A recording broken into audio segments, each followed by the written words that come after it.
Hey everyone, this is Post-Production Game Tavern here, and I'm just going to let you know that no, your eyes do not deceive you. I did jump ahead to Predacons Rising before releasing Dark of the Moon, and that is mainly because we want to re-record this and try to get these podcasts just a little bit shorter for your viewing. So that's what we're trying to do here with Predacons Rising. We'll see how this works. Let me know if you prefer this, and I'll release the remake of the Dark of the Moon episode. So, yeah, please enjoy.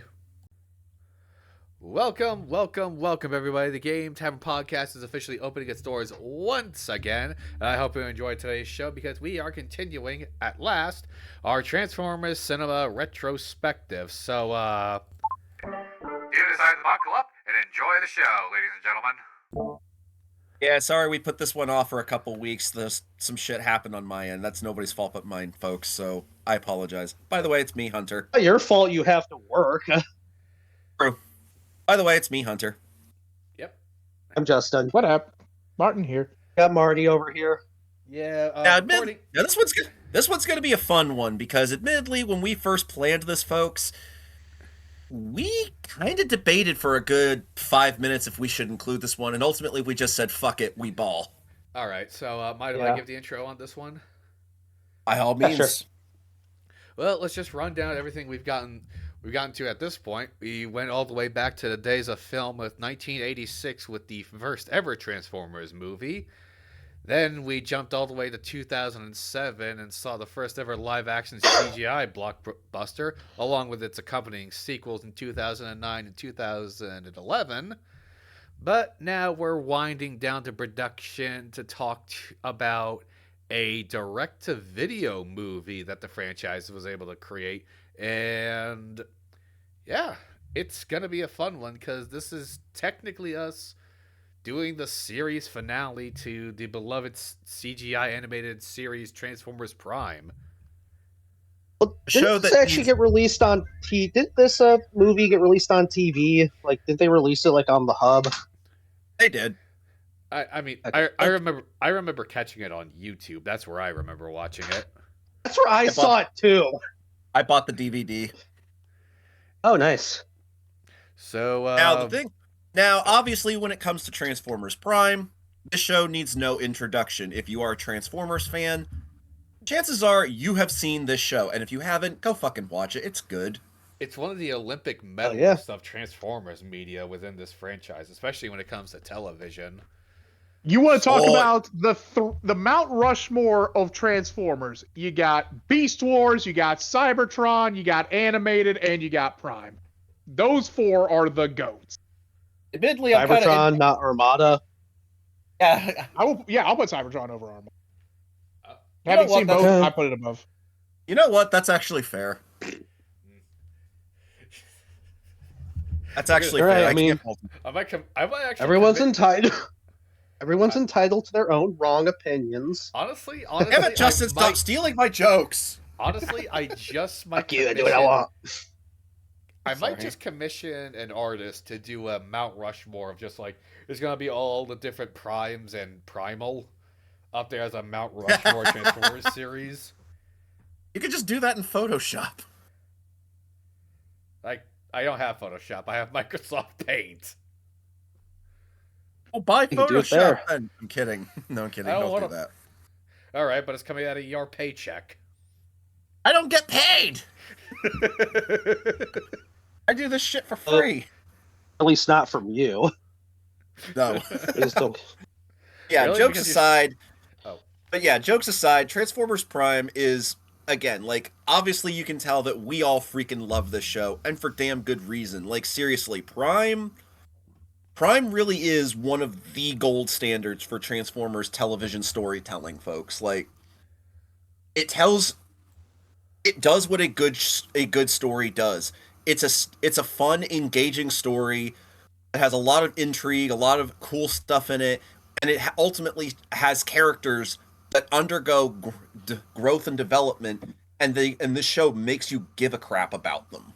If you don't mind me saying, I think it was kind of one of the last series to come out that wasn't afraid to have fun little episodic adventures rather than just keeping things so, streamlined as a singular story. I mean, I can think of a few examples. And Well, mostly in the first season, but after like halfway through season 1, it definitely got a bit more of a streamlined story to it.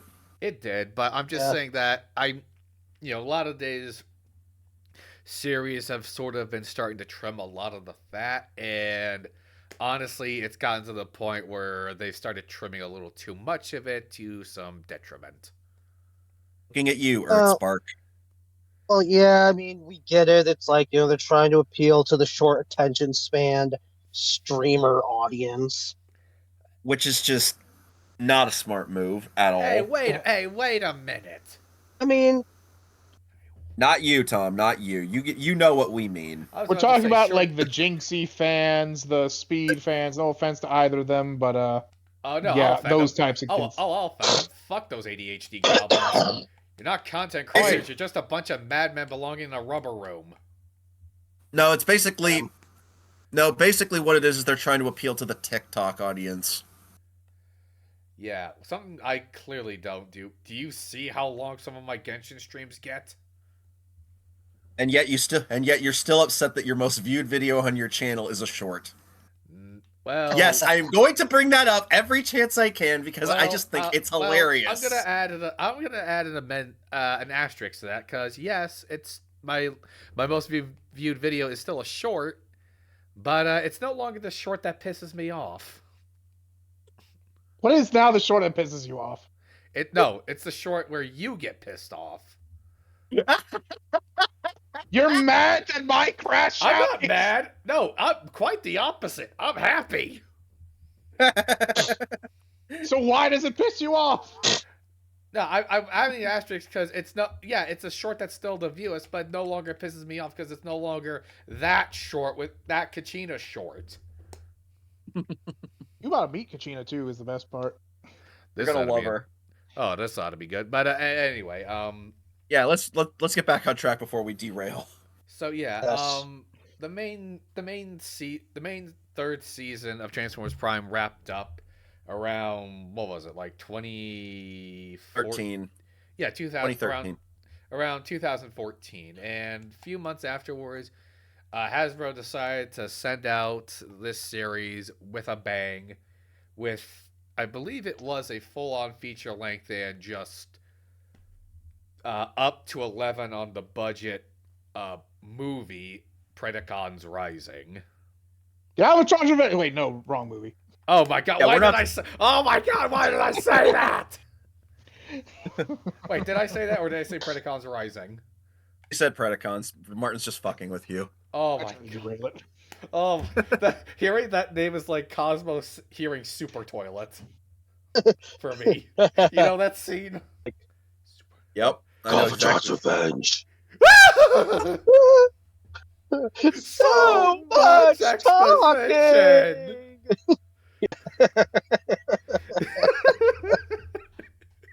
So does this mean that Dinobots Unleashed or whatever that thing is gonna be Super Kitty?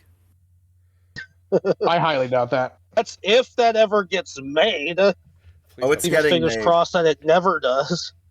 Please don't get made. Yeah. Please don't get made. Please don't get made. Please don't get made. Please don't get made. Anyways, but yeah, Predacons Rising is effectively a made-for-TV, straight-to-DVD film, and it is technically. And ultimately, we decided to include. And ultimately, like I said, we decided to include it for this retrospective, since technically it is a feature-length film. And unlike movies like Things, it actually manages to be a feature-length film that's short and doesn't overstay its welcome because it doesn't have endless scenes of people dicking around just to pad out the runtime. Yeah, don't stop. Yeah, this is like what, only like an hour or so. Yeah, just under an hour. Honestly, I could probably just pull the whole thing up. It's on the official Transformers YouTube channel. With likes and comments disabled. Because of course. I think that one's more on YouTube than it is on Hasbro. Because made for kids, right? Right, YouTube? Yeah. Fuck you. Alright. So yeah, hey look, don't get us wrong. Just because this is a direct-to-DVD movie does not mean in any way that they half-assed it. I mean, come on. If Tremors could find major success in the direct-to-DVD market, why can't Transformers? You know what? That's actually a fair point. But yeah, no, this movie is genuinely not bad. Like this is, you know what? I'm just gonna go ahead and get my thoughts here now since we're getting into it. This is honestly the best. This is ultimately the best. This is the right way you conclude a series like this, gentlemen. I think we can all agree on that. I have to Yeah. say the writers and the team, they pulled out all the stops to give this show the fun farewell it deserved, and it didn't To miss the say like the mark. way the not to say the way the the Show third ended. season finale wouldn't have been a fitting conclusion because it would have. Oh Yeah, no, it definitely would have. But I'm glad we got this because this feels more like the conclusion that they wanted to give us. And I feel like if I could be misremembering this, but I think they ultimately were lobbying to make this movie made because they had a lot of cool ideas and they wanted this to be a conclusion. And Hasbro ultimately decided to, because again, if you know anything about Transformers Prime, folks, this show was hella expensive to make. yeah. I think it Oh was. yeah. I think not since Beast Wars they had such an expensive production. And as a result, it was really midway through the second season where the expenses got to the point where it's like Hasbro, as a result, not just with the show, but in a lot of stuff at their company, was unfortunately having to make a lot of cuts. Like I think it was around this time that Hasbro's Aaron Archer was let go from the company, which is insane because that Uh, guy was like their head Transformers guy. Yeah, it. But from Yeah, what I understand, he ultimately did part with them on good terms, so it wasn't all bad. no, well, so that's like good no at real least. skeletons to rattle out of the closet, so that's good. But yeah, I mean, there's a lot we're probably going to be skipping over in terms of the context because that would require us basically going back over the entirety of the damn show. So Which if we we do don't, plan to get, but we are planning to do something like that in the near future. So let yeah, us know if you'd be interested in that. mm-hmm. But I guess all right. I guess we should just try to rapid fire a lot of things we know about this movie and not get bogged down. I mean, the plan is to try to keep this under 2 hours for once. Right. But I guess we Yeah. could go ahead and give a quick rundown of the plot. If you guys want, I can just do that real quick. Sure, go Fire ahead. away. So the movie is set, as mentioned, the movie is set post the finale of Transformers Prime Season 3, aptly titled Beast Hunters, with Optimus Prime and the Autobots basically now returned to Cybertron with hopes to rebuild the planet, with Knockout, Starscream, Knockout and mostly a bunch of Viacons now basically kind of helping them as prisoners of war, even though that's kind of weird. Anyways, meanwhile, turns out Predaking is also still alive, and he's basically taken over an ancient Predacon burial ground that has risen up because of all the recent activity going on the planet. Bumblebee tries to the Autobots try to make peace with Predaking, only the Predacon is not having it because, well, they did technically kill his brethren. So yeah, valid justification.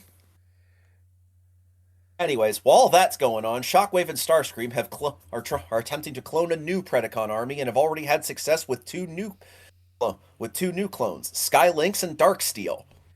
While all of this is going on, Unicron has revived Megatron into not Galvatron because now that Cybertron is capable of sustaining life on it, Unicron wants to ensure that Primus can never rise again and is forcefully using Megatron as his puppet and avatar to carry out the destruction and devastation he seeks to bring. As a result, the film concludes with everyone coming together for the sake of saving Cybertron from the god of destruction. That was And some that's basically all you need to know. that was some of your best Yeah. long-winded talks, man. You're getting really good at this. Thank you. Thank you very much. Yeah, I mean, hey, trust me, it takes a little while to do these long-winded talk sections without stuttering and using a lot of ahs and ums. It's taken me a lot of practice. Oh, I'm Very recording. Jeff Goldblum. Me and my friends are doing a podcast. Yeah. But yeah. So yeah, this movie has a lot of threads to the plot, but they never. I don't think this move. It's that rare instance where it never feels like one is prioritized over the other, or one is just kind of left loosey goose. If that makes any sense. No, this like It's you know, it's simple and it's simple but effective. yeah, like the best way I can sum it up is like this is like the Transformers Prime equivalent of Infinity War, where it's 3 years of story and plot lines coming together, and everyone like telling this epic, amazing story with all of these characters that we've come to know and love, and nobody feels like they're getting shafted in terms of like plot relevance or screen time. Everyone feels like they have a reason to be in this story. In other words, back when I mean, some people back when the may Marvel movies were argue, good. yeah. I was just gonna say, some people may argue that Optimus does kind of get the shaft. But to be fair, he's at least doing something. Well, yeah, because in this, I forgot to mention this earlier. Optimus and Wheeljack take off in Wheeljack's spaceship, the Jackhammer. Don't ask how it got rebuilt; it's not important. It's not. Oh, whoa, whoa, whoa, whoa, whoa, whoa, whoa, whoa, whoa! Pause. That's not the Jackhammer. That's Oh yeah, Magnus's that got. dropship. Oh yeah, I forgot Oh. the Jackhammer got destroyed. My bad.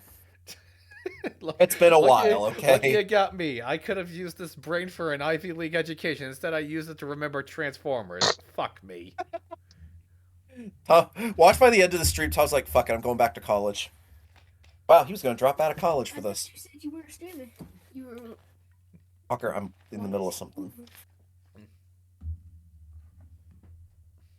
Yeah. Yeah. Sorry, nephew's popping in, seeing what's going on. Nah, it's all good, brother. Oh, did they ever give a name to Magnus's ship? No, but it's no, I don't important. believe so. I just call it a drop ship or a gunship. I mean, I that's think I basically. remember somewhere said that it was called the Iron Will. Honestly, I can believe that. You know I mean- what? That's what we're calling it. I mean, that would make sense. I mean, Magnus in the show was voiced by Michael Ironside. Yes. I mean, again, going and not intentionally bringing this up as, not intentionally trying to make this comparison, but he is also technically the General Ironwood of Transformers, so it also kind of fits. Valid. Yes. Actually, no, if you want someone who did kind of get the shaft, I say Magnus kind of got the shaft since he gets brutalized by the Predacons and then, Yeah, is basically incapacitated for the rest of the movie. Yeah, poor Magnus just can't catch a fucking break, can he? No, not with No, he Preds. can't. First, the poor guy loses his hand in season 3, and now he gets brutal. Then he gets taken out of the fight, and he's pretty much in the medical bay for the duration of the film. Yeah. Well, I guess they can only afford Michael Ironside for so many lines. Not a dig. I'm Hey, assuming- not a dig. Again, the I'm show's assuming- expensive as fuck. Yeah, no, seriously, to give an idea how expensive this show is, folks. Yeah, the reason why Breakdown was killed off in season 2 was because they couldn't afford his VA anymore. So, they had to off him. But that budget cut also meant we got Tony Todd as Dreadwing. So I guess. So I It was think bad. this makes us even somehow. Dude, it's Tony Todd.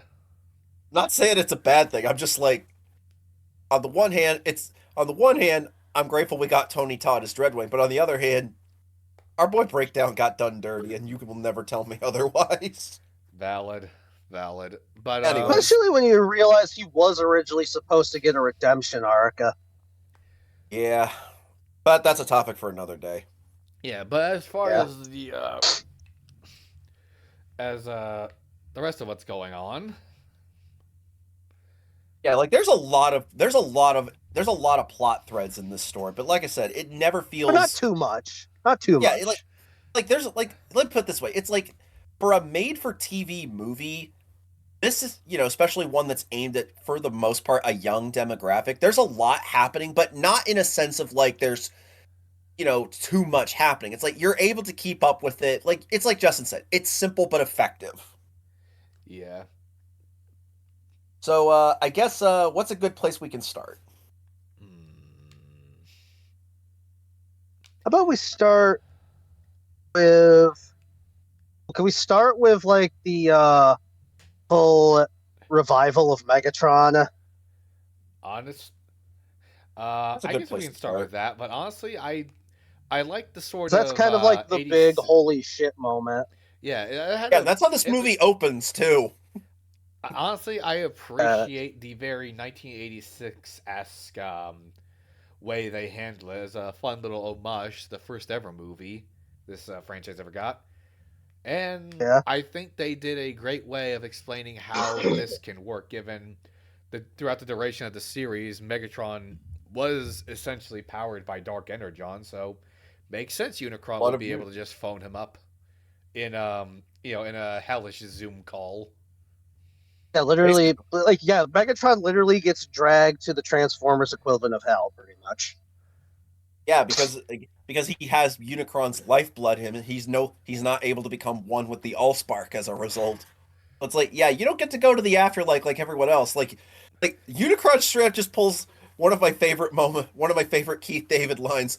Welcome to hell, motherfucker! I need to Might edit as that in. well. I need to edit that in now. I'm probably not gonna because I don't want to edit podcasts. I do enough work as it is. Fuck you. But Yeah, I mean that's literally what happens. Unicron like, you thought you were gonna rest peacefully? Nope, you my puppet, bitch. yeah, turns out making the deal with the robot space devil was a really bad idea. Who'd You have think thunk? poor Meg? You would think Megs would learn by now. Uh, I think even if he said no, I don't think there was really much he could do because, like Unicron says, he's pretty much bound to Unicron's anti-spark. yeah. Basically.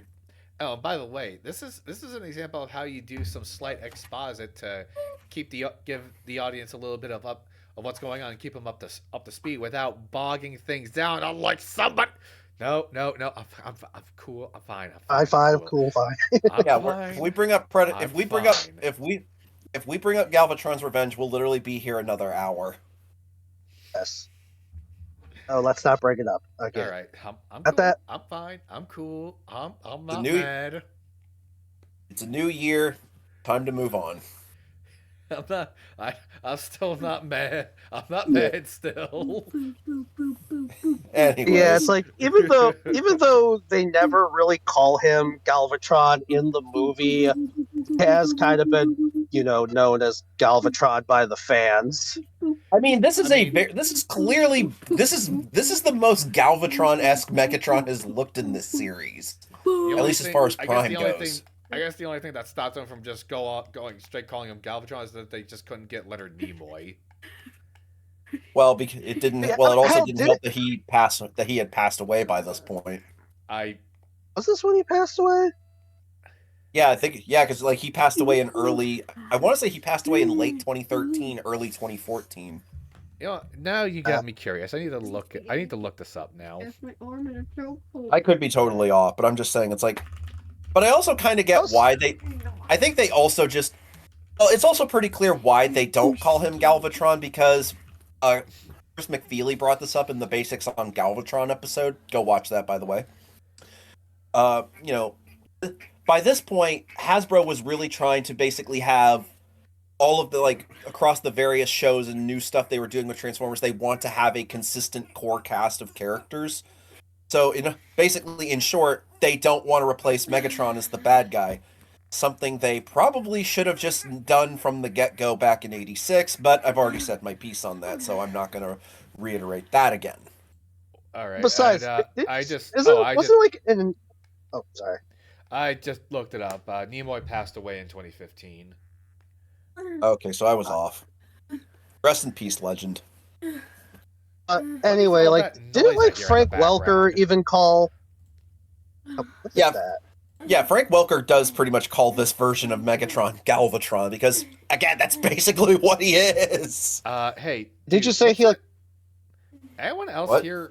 Anyone else hear another guy in the background? That's my nephew. I'm sorry. Oh, tell him to shut up.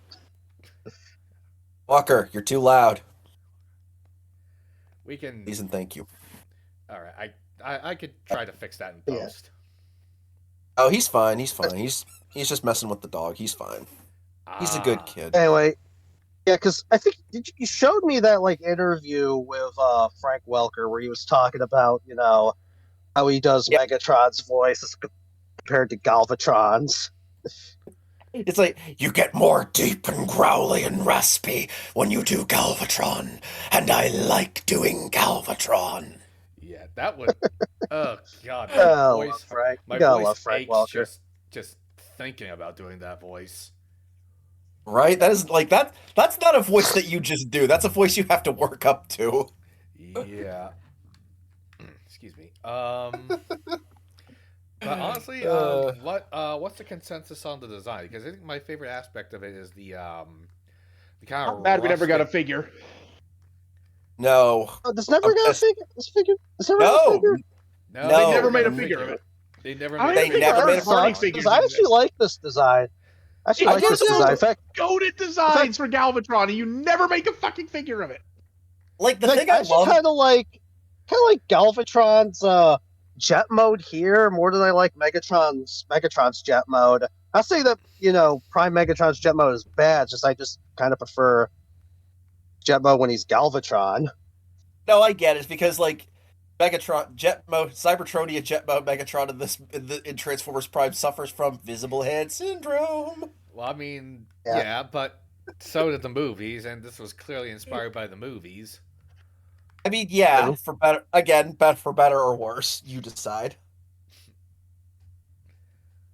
But like, yeah, no, I agree with Martin. Like this design is easily one of the best Galvatron designs, and I am forever pissed that Hasbro never did an official figure of this. So third parties, you know what you need to Get on do. that. Actually, You need to get on this. No, you can do it. Actually, no, I don't think so. That thing is just a ball of spikes. So transforming that thing would basically be a fucking saw trap. Fuck them Dude, kids. I you've don't. seen other third-party figures. Black magic does exist. Oh, Yeah. fuck them kids. I don't care about that. Like this shit is for me, the adult. Let me have this. I'll say it with my chest out. Fuck them kids. I'm just kidding. I love kids. Not in that way, you fucking pervs. You want to edit that out? I had to, okay? I'm not afraid to take pot shots. I love it when It's this all in good fun. podcast goes unhinged. Yeah, no, I agree. This design of Galvatron, easily in my top 5 of all time. I love the gradient of the kind of more coppery, rusted look. Yeah, like, I what's actually happening like- with Yeah, like I love the fact that like the color scheme, like especially in as Galvatron, very clearly leans into the fact that he is a forceful servant of Unicron. I was just going to say the kind of rusted look he got from being in the ocean, and probably from his armor getting charred from entering atmosphere. Most likely. Which, yeah, again, for those that Oh, don't yeah. know, at the end of season 3, Bumblebee actually delivers the killing blow to Megatron, and at the same time, in a roundabout way, got his voice back. Yeah. Well, I mean, he did fall into some magic goo, so Yeah. Well, Basically. I mean, the fact. I mean, I'd be lying if I said I didn't have the absolute pinnacle of shock on my face, and my face is not very expressive. No, it's not. Fuck. also apparently that magical goo gave Bumblebee the voice of Terry McGinnis himself. Oh yeah. Oh, Will Friedle. Because, in this movie and in the finale, Will Friedle voices Bumblebee. Honestly, Oh, I think it was a really solid choice. Yeah, Will's Yeah. actually not a bad choice for me. Like, the only other character I could probably see him doing is Hot Rod. But yeah. Oh my god, that makes so Yeah, much well- damn sense. Right? God, him as Hot Rod would be fucking perfect, and then just give him decent writing. Yes! Again, looking at you, Earthspark. I I'm feel He sorry, would definitely folks. work for Hot Rod because, I mean, again, if his role as Terry McGinnis has shown anything, he'd be Yeah, both just- youthful, but also commanding at the same time. Exactly, and not to mention, like, you could have Hot Rod be a badass and a fun character at the same time. Yeah, and honestly, Again, that's all the things honestly- Wilford Oh, Hurdle sorry. Will Friedle, however you pronounce his name. That's basically what he did when he played Terry. Yeah, Basically. and by the way, honestly, Hunter, I'm working on a video of times Transformers characters were assassinated in certain media. I might just call you up when I get to some Earthspark characters. Oh, dude, I definitely need to be there for Earthspark Megatron because look how they massacred my boy. I have a list somewhere I was using. Yeah, you showed it to me. I could probably find it later. Yeah, honestly, after It's this like recording, I might hit you up for some just recording. just to clarify, we don't hate Earthspark. We're just disappointed, particularly since it's had a pretty strong start. And then Yeah, yeah, basically all we're saying, folks, is watch season 1, just stop after that because the show just goes downhill. just Seasons 2, 3, and 4 never happened. just holiday special that shit and destroy any evidence they exist. They were that Yeah. easy. Actually, no, that Right. should be reserved for Kiss Anyway. players. Yeah. No, that should be reserved for Yeah. Galvatron's revenge.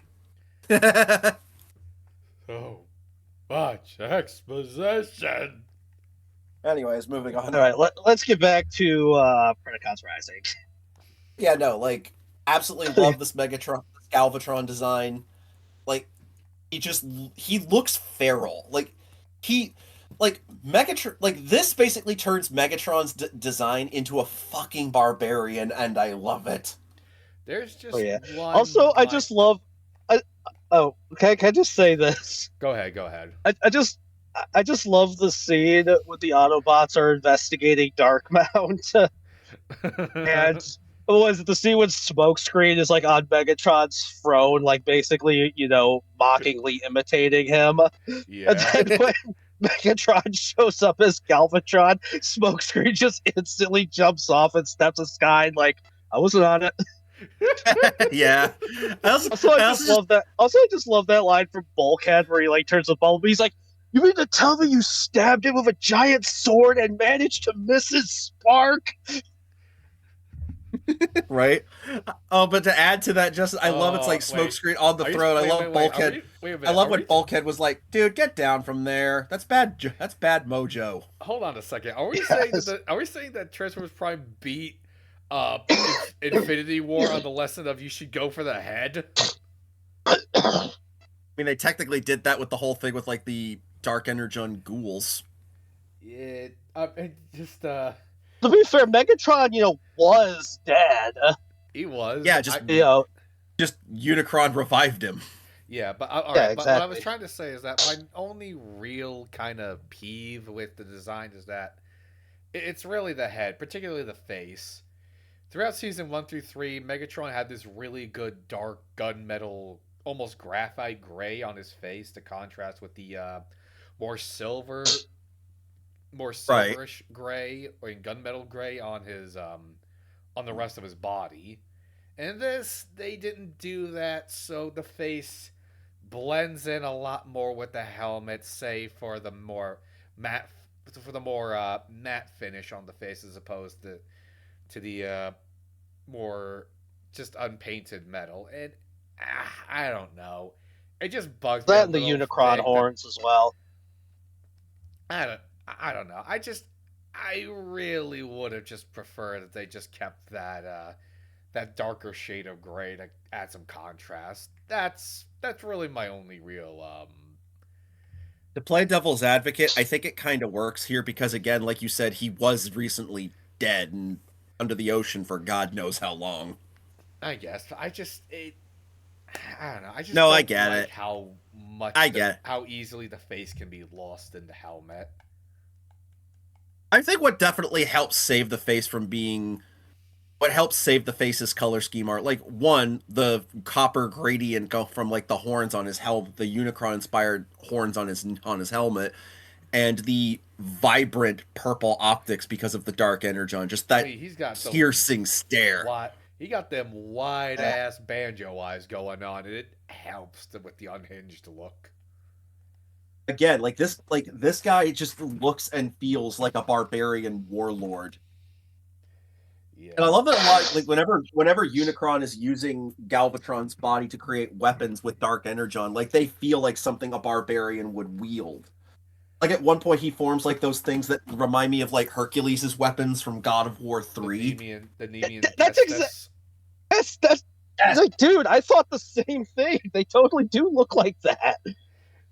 That's Yeah. exactly what I thought when I was like, did they rip off? Did they take that from God of War 3, but just change it slightly so that they can't be sued for copying their homework? But honestly, you want to know how much of a no joke this Galvatron is? Bro went up against all three of the Predacons of this and fucking dog walked their asses. I mean, brought the leash and everything. Keep in Also- mind, and keep in mind, throughout Season 3, Predacon, whenever he fought the Autobots, including fighting Optimus Prime, was dog-walking them. I want to point out, because I do not count the ending of like Prime's Season 3 as Predaking taking an L. That is some bullshit. Megatron's on the back foot, Starscream intervened, and they just ringed out him. That wasn't a proper defeat.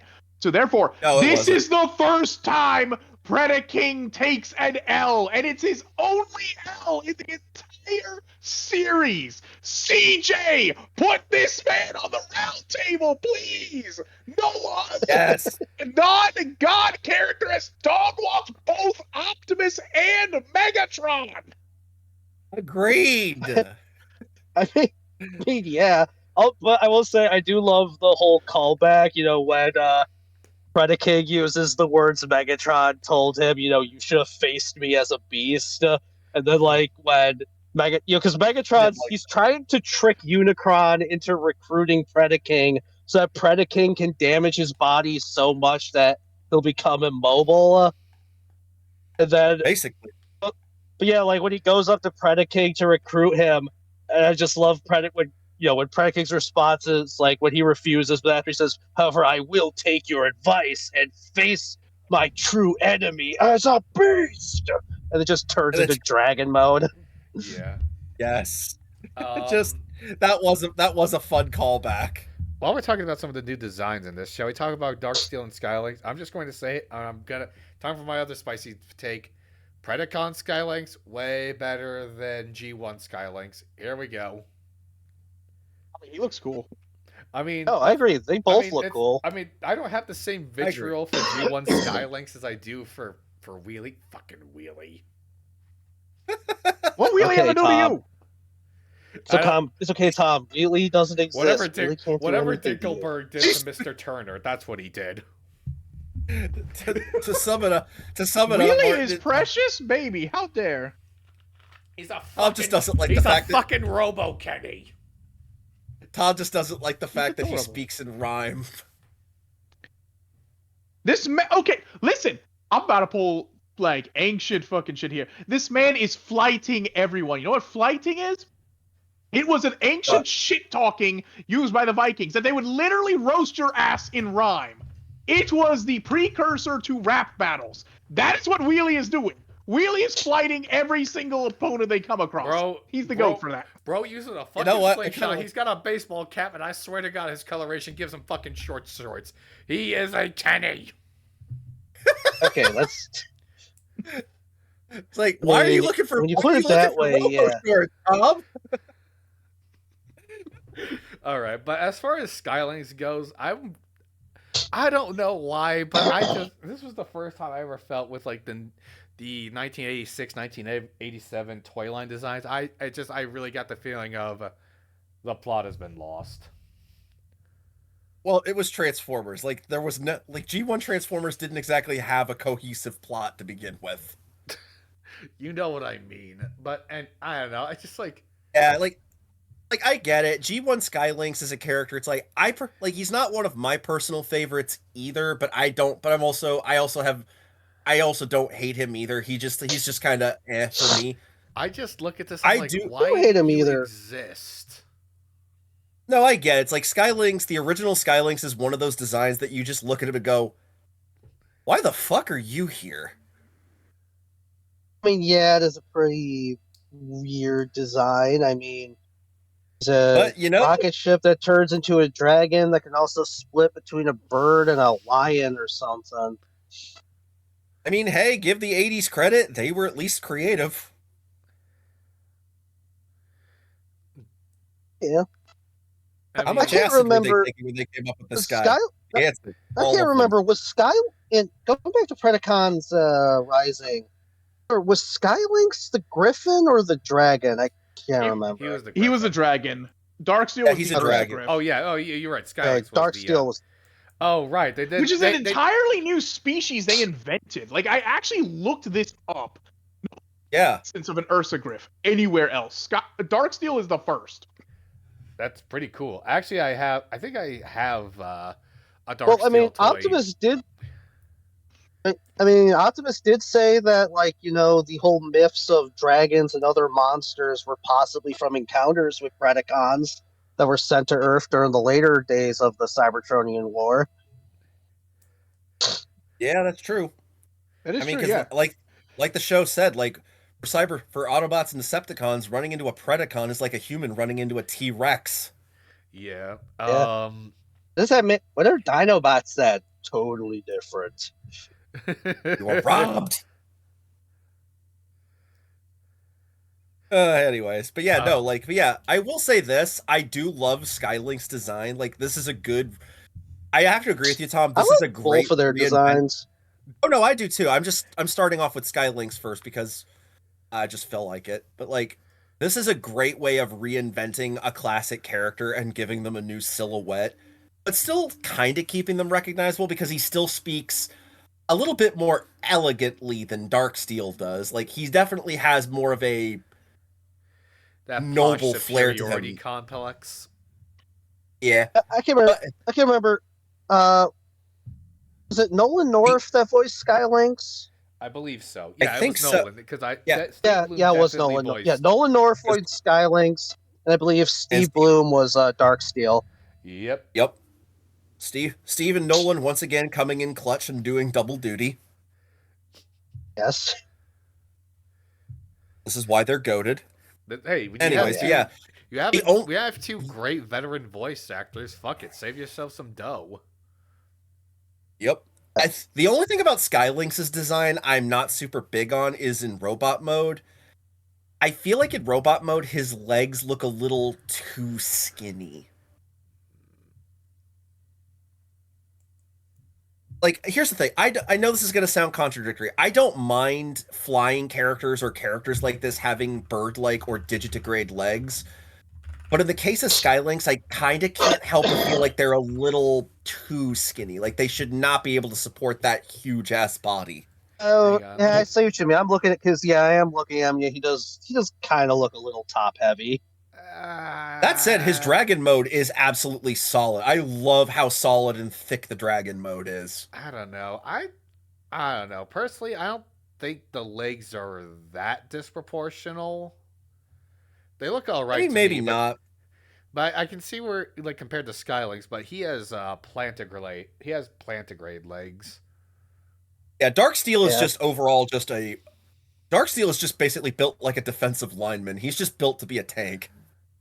Which, Yeah. again, considering he's an Ursagriff, makes a whole hell of a sense because, again, it's literally a griffin, but instead of having a griffin mate with a lion, it's a griffin mated with a bear. Hence the name. All right, so hang on. I'm just trying to find some good images of his beast mode. Are you I like Autobots or Decepticons? Neither.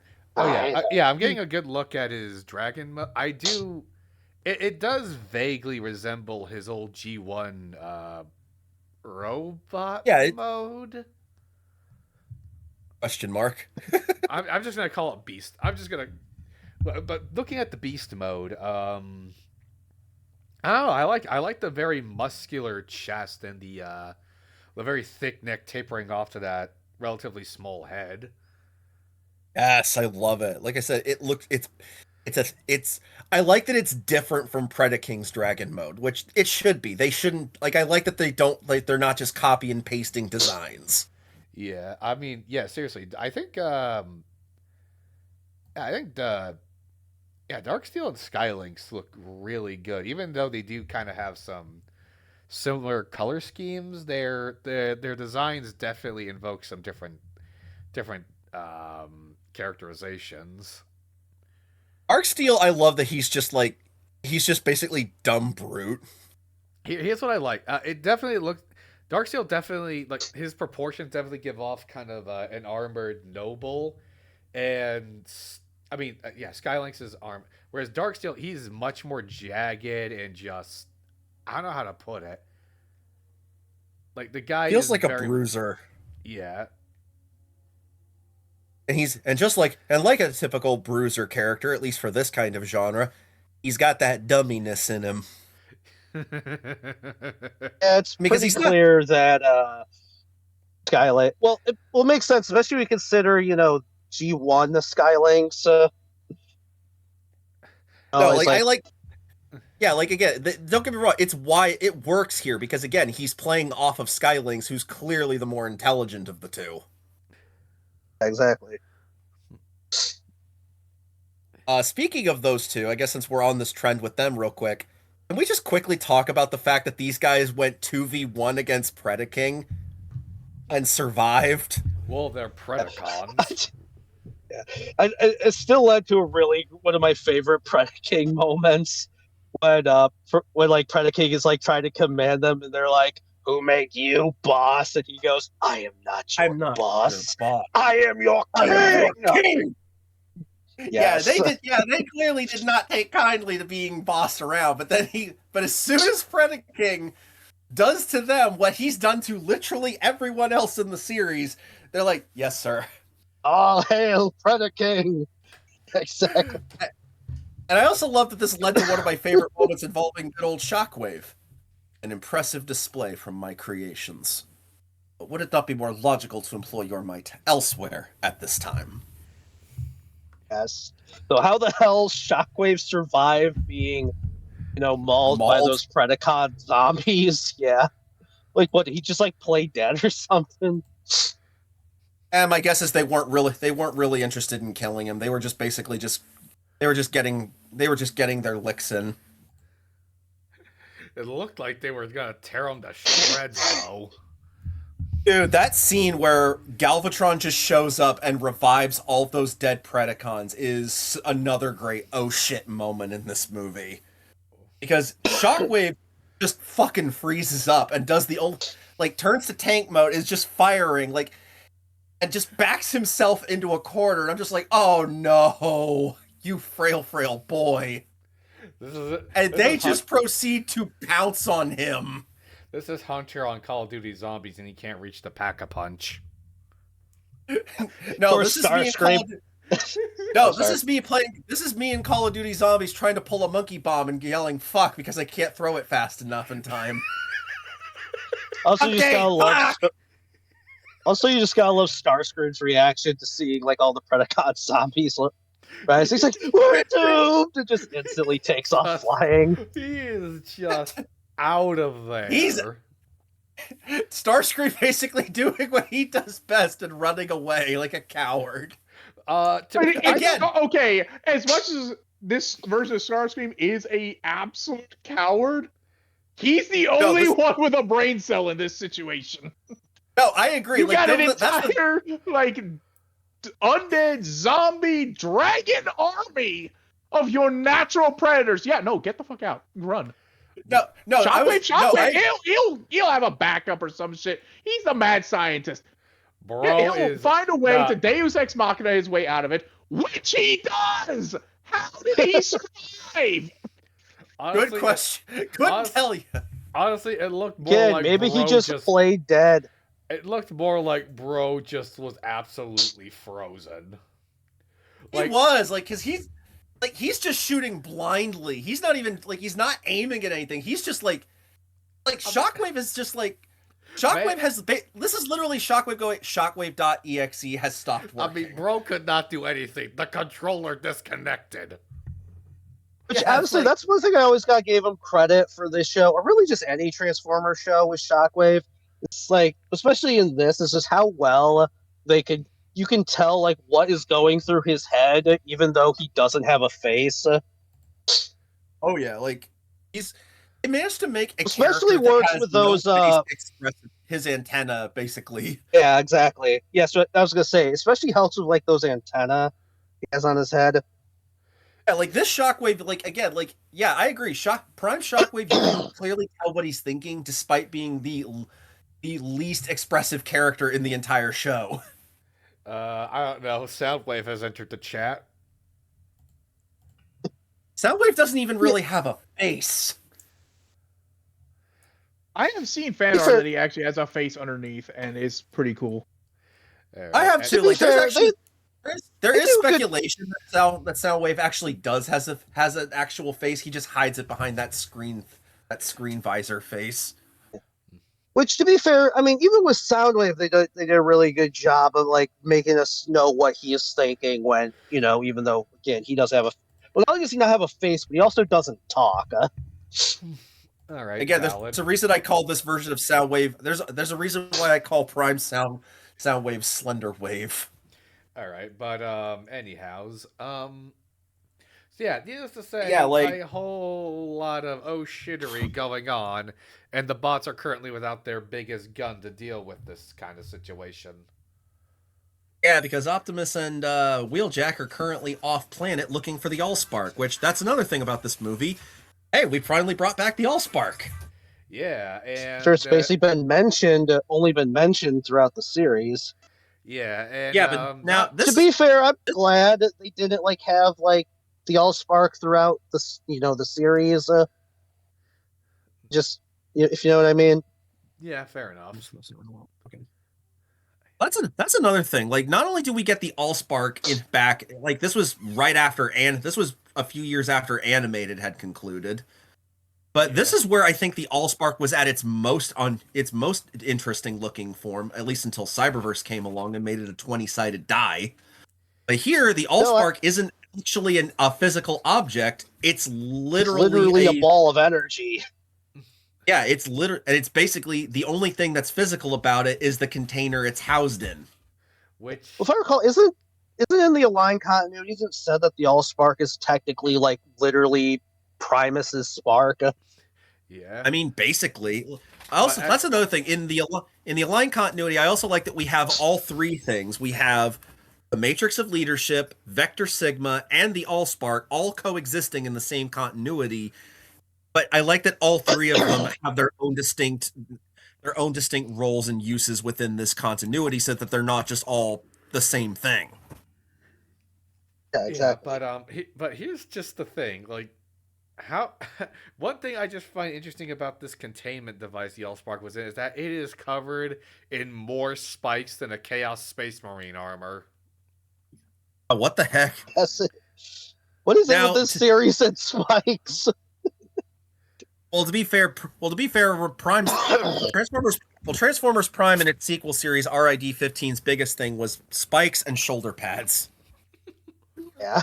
I mean, Animated's thing was big chins. Yeah. Seriously, have you seen Animated Sentinel Prime's chin? You could land a small plane on that thing.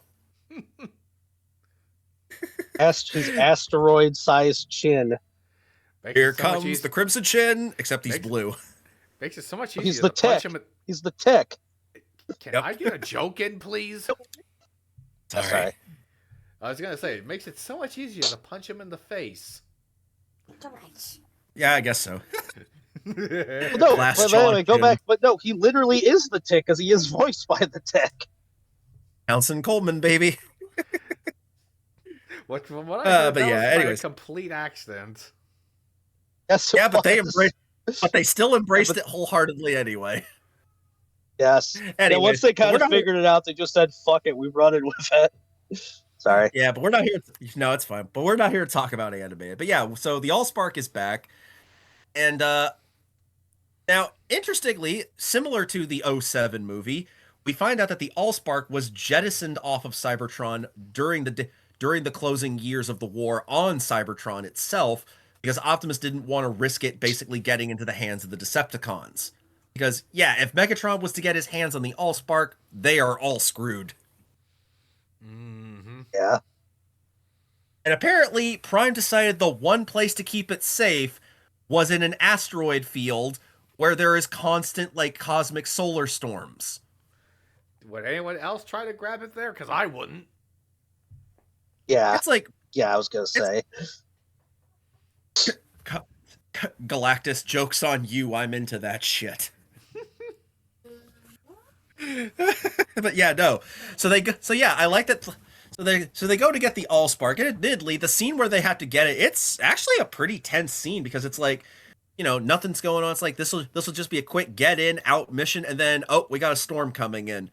It's like, yeah, and when we say storm, like we mean a solar storm, people. We mean like, here's the thing: if Optimus does not get back in the ship, this storm could potentially rip him apart.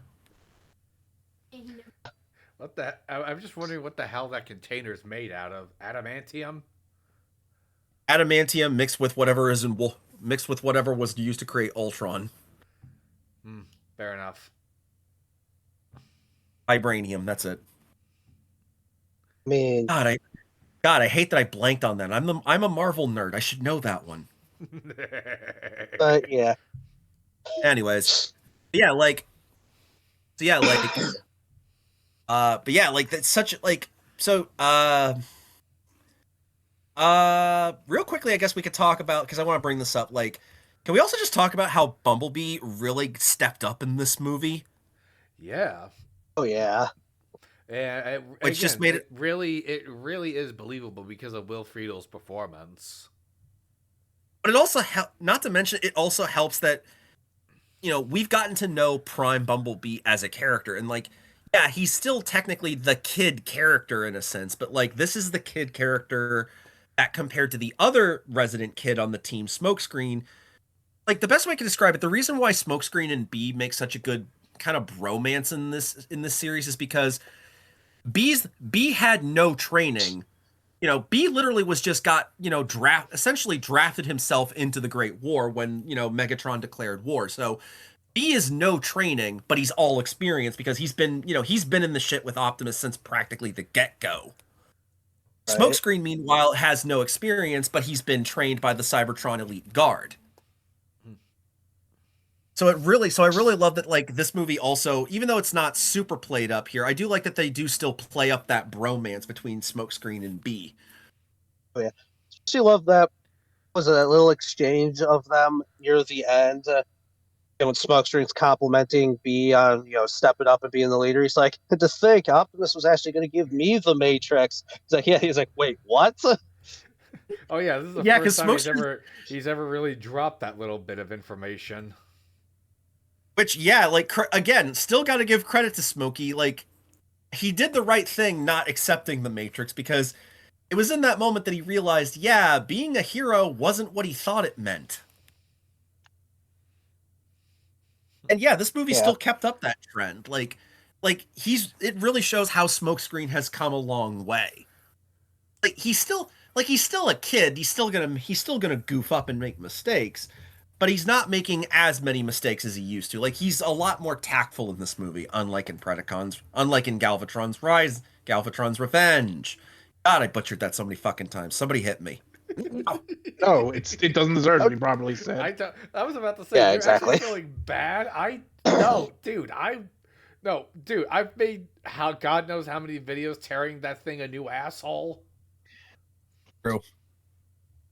But yeah, like, Smokescreen in this movie, I like seriously, Bumblebee really has so many great moments in this movie where he just gets to shine, showing that, yeah, he has the potential to be a leader. Like when they go to look for Predaking and he tries to appeal to Predaking's better nature, be like, look, we're sorry about what happened, dude, but we're all, it's a new age, it's a new beginning, let's squash this beef between us and work together to restore Cybertron.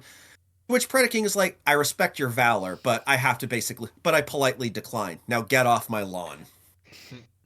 I do find it funny how it's like B just like grabs like a random stick and tells Predaking it's the immobilizer. I'm like, I don't think Predacon is that stupid. It's like, congratulations, Mr. Involved Lifeform. You played yourself. I love it, though. But to be fair, I get Predaking wanting to be at easy, because it's like, yeah, I don't really... Like, Predaking really doesn't want to fight anymore. It's clear that the dude just wants to be left alone. Yeah. And you know what? I think we can all relate to him in that regard. Oh, most certainly. Like Predaking, like let's be honest, Predaking in this movie, when we first see him in this movie, when the Autobots go to find him, he's literally Lord Slug from DBZ Abridged. If you're with the government of the church, then get the fuck off my property. Which, considering I now own this rock, am I wrong? That's gonna be me. I want someone. Oh, that's gonna be me at 50, isn't it? If you're with the government of the church, get the fuck off my property. He says while he's holding a Spaz 12. Why do you have a Spaz 12? Don't worry about it. You told me not to worry about it. I should have been worried the whole time. Yeah, but no. Another great moment I love with B is when he like with where they're trying to I forget, is it art? I think it's like when they're trying to find Predaking or they're trying to find Shockwave's lab. You know, he plays into Knockout's, need to basically keep himself in pristine condition. Oh yeah. Like, All right, I'm just sharing this quick post, and all I can say is just you'll see what I'm saying, but keep going.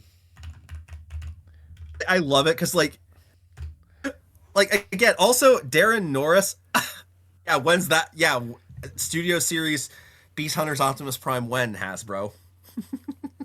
Don't give me hope, man. Funny that they're not even continuing with some of the game figures at this point, or at least they have no plans to. Which is total bullshit. Anyway, as you were saying about Knockout there. Darren Norris also, as always, just great as Knockout. Like, Knockout really also gets some really good moments in this movie. Yes. I just love how, just to get their attention, like all the Viacons are just pounding on the walls of their cells. Yes. Like, let us out. We may be prisoners, but we still have rights. Oh, you just hear Steve. I want a lawyer. Shut the fuck up, Steve. That would have been funny. Like Steve the Viacon just pulls a Bad Boys 2. We got our rights. Bulkhead, why don't you exercise your right to shut the frag up? Speaking of which, Your partner's a cucky. No, I'm not going to say the N word. Is it also just if you've seen Bad Boys 2, you know what I'm talking about, folks. speaking of funny Knockout moments? The scene when Starscream frees him and the other Viacons, they try to take control of the Nemesis, and it's like revealed that he took the phase shifter from Smokescreen, and we like cut the Smokescreen stuck in the wall in the same position Knockout was. Knockout has been waiting God knows how long to get back for Smokey for that one. Yeah, I just love it. Scrap. I love when they cut Smokescreen's just like scrap. What was the line? You know what it is? Knockout said. When they I forget what it is exactly. But it's like, if you're expecting Smokescreen to show up to help, he's a little stuck at the moment. Yeah. Then you just cut the Smokescreen stuck in the wall. You know what it is? Like, Martin's going to appreciate this reference. Smokescreen being stuck in the wall is literally the equivalent of, like, the Genshin VAs playing Among Us and Nilu's voice actor dying going, stuck on it. That's what this was. That was what Smokescreen was like. He's like, doggone it.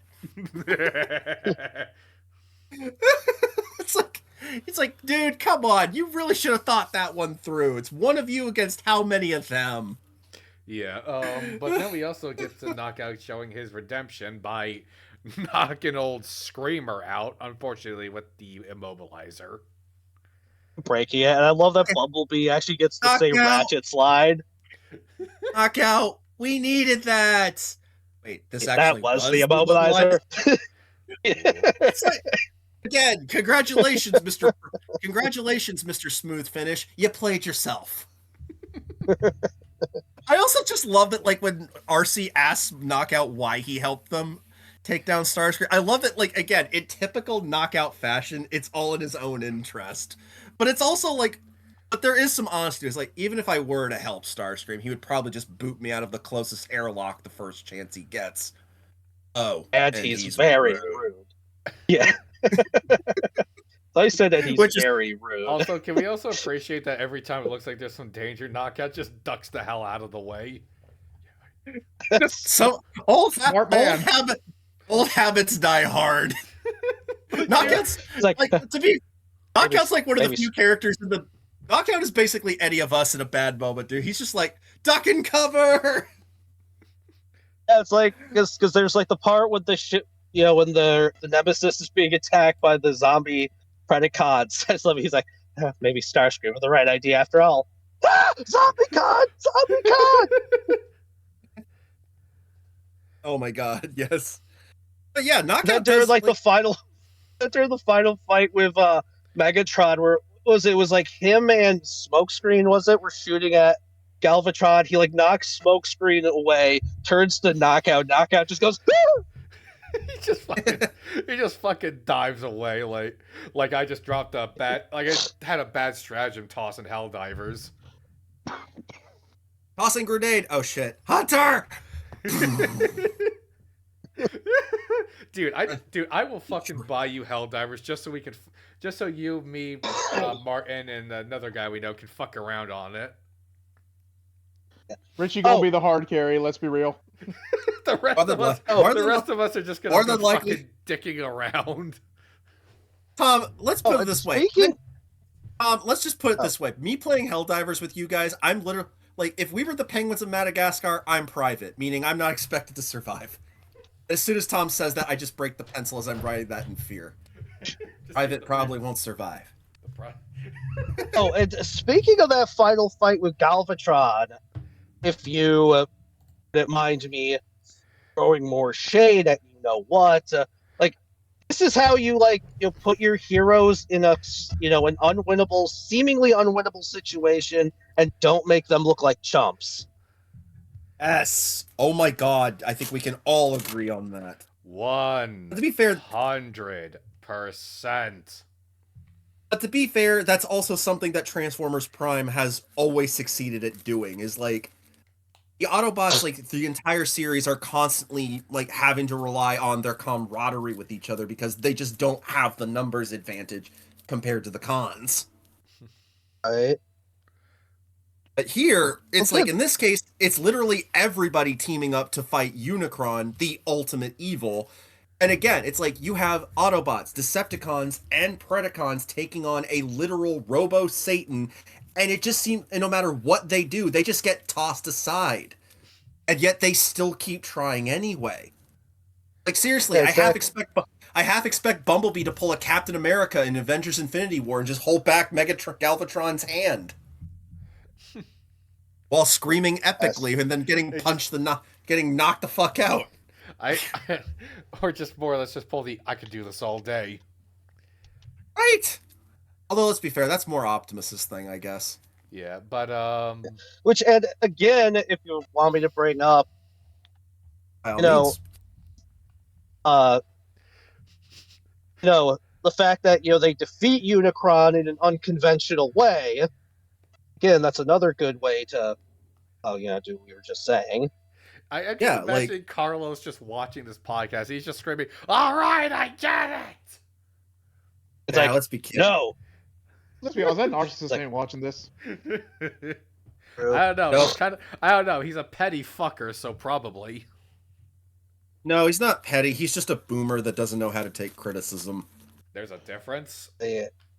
Yes, Yes. there is a difference. I am a petty fucker, but I am not a boomer. Well, Yeah, like, no, like, I love it. Like I agree with you, Justin. It's like, this is how you basically put your heroes in a seemingly unwinnable situation and still have them feel competent. And not just feel like we're just making this shit up as we go. I honestly just like the idea of using the all-spark container as a prison for the anti-spark. I just imagine Unicron. Oh shit. That's the look of a man that just realized he probably shouldn't have opened that. That's just one to realize, like, I have been played. I've been Fuck. doing this for an Oh, hour I've been. in my Oh, phone, and I I've just. only Yeah, that is He's the. like, That is the absolute look of a man who just realized, oh, I've been had. Well, again, it's like those. It's like I said, it's defeat the villain in a conventional way because it's like they know they can't just defeat Unicron, so they gotta have to do the only thing they can do, and that's trap him. And fortunately, they have a device that can do that. Yeah, but I'm honestly just like picturing just it just Again, cuts. Oh, trying to talk, but they won't let you. again, it's not like Unicron is gonna let them get close enough to trap him. So again, they gotta trick him into opening it himself. yeah, but yeah, like that. But it's like, and again, it makes perfect sense too, because remember, he's after the, like, if he can poison the Allspark, the very heart of his brother Primus, he wins. Like, it's game over. yeah, So they're but, gonna let him. So they let him to think it's like, all right, you can have it. Like psych. Pretty much. yeah, but Like, okay, again, like to call back to one of Tom's videos roasting Galvatron's revenge. This was literally Optimus and company pulling a psych. Gotcha, bitch. Yeah, exactly.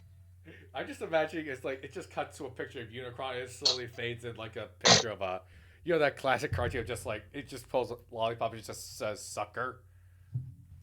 Or just has Yes. or just Unicron's face, but over covering his face is a donkey with the word Jack on it. Hee-haw. Wah, wah, wah, wah.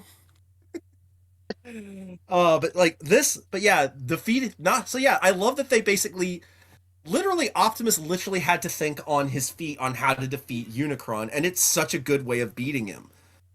And it also leads to honestly one of two of my favorite scenes of this whole movie. We'll get to the other one here, I'm assuming fairly soon, but it leads to, now that Unicron is, I mean, Megatron is no longer basically Unicron's puppet, and it's here that, unlike in Galvatron's Revenge, Megs actually undergoes some great form of character growth, because now he finally has tasted true oppression, and as a result, no longer wants to be a warmonger. Did any of you ever think we would get that in a Transformers show? I didn't. I'll be honest, Neither did I. I just wish they expanded more on it in Robots in Disguise, but again, I mean, I look, digress. Robots in Disguise fumbled a lot of things, let's be real. All right, but I'm just It gonna did. be Yeah.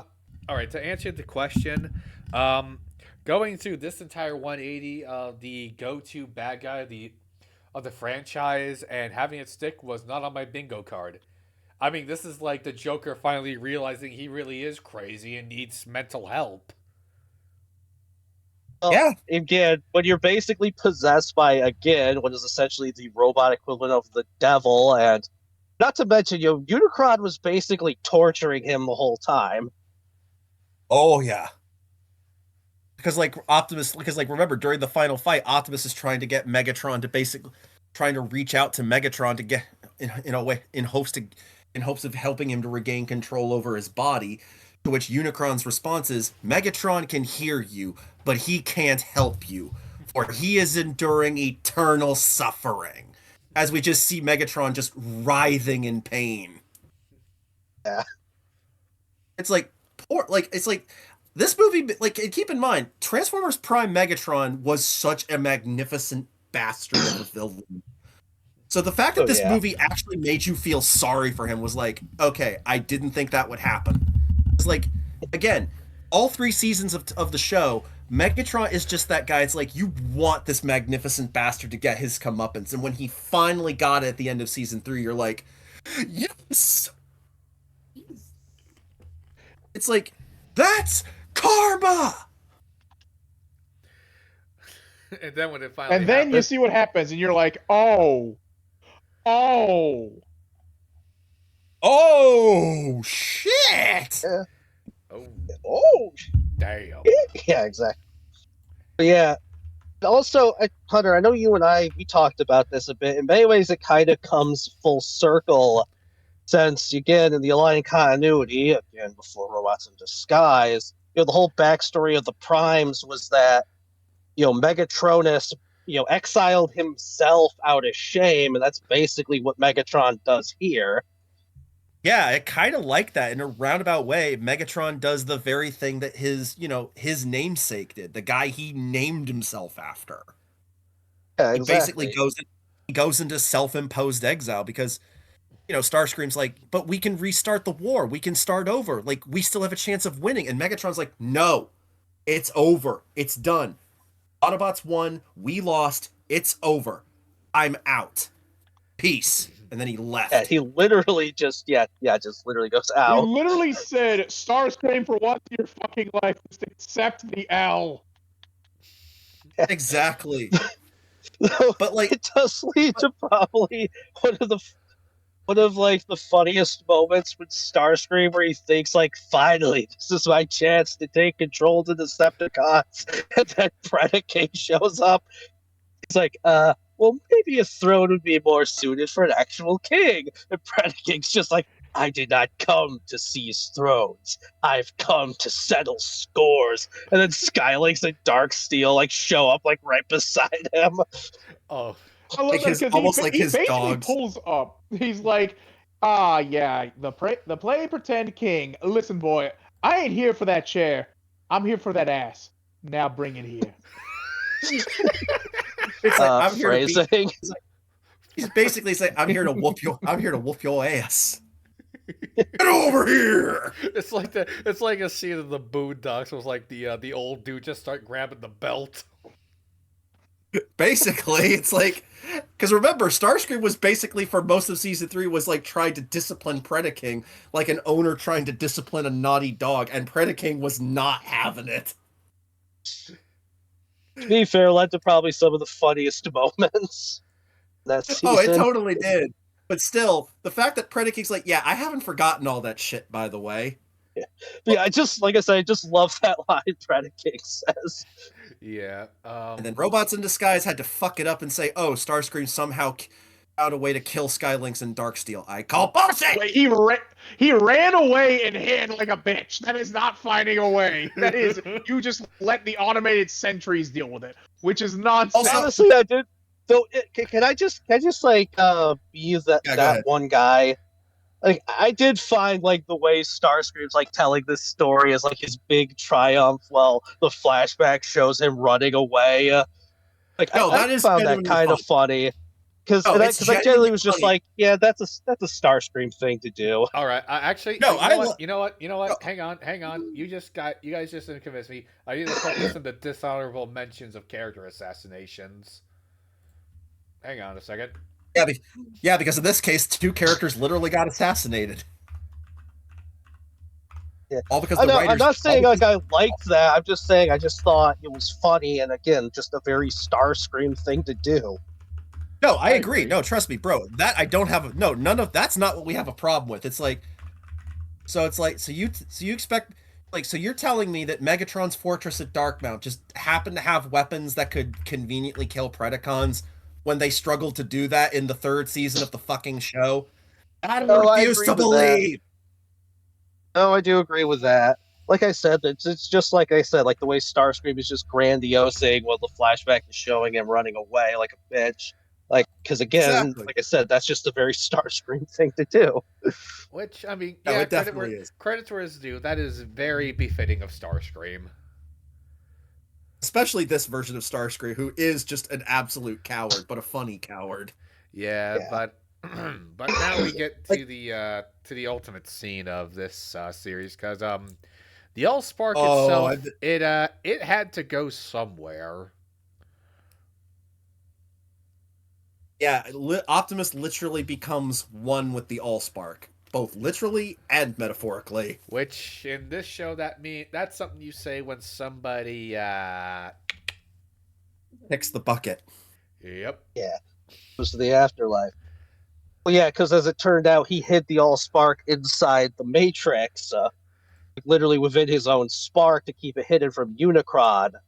Unicron again went for the decoy in the container.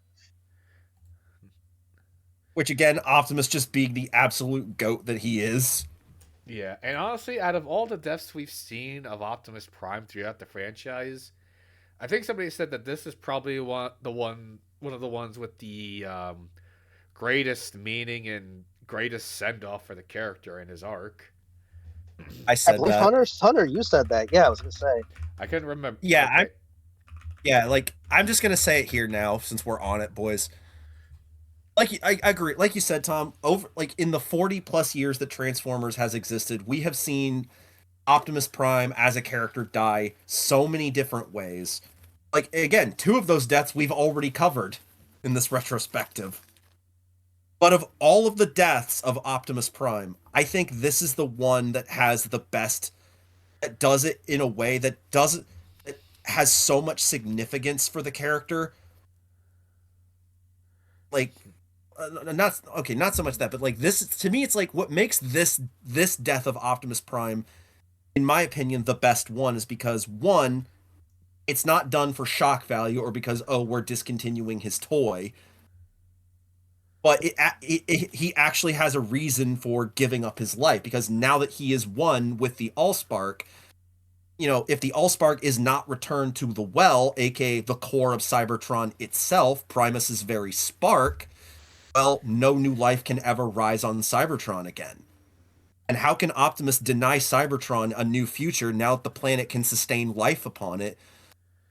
You know, so he does the only thing he can think to do because, okay, so it's never outright said in Transformers Prime, but in a lot of the stuff for the aligned continuity, including the Covenant of Primus guidebook audience, it's actually explained that Optimus is actually the 13th Prime of the original 13, reincarnated.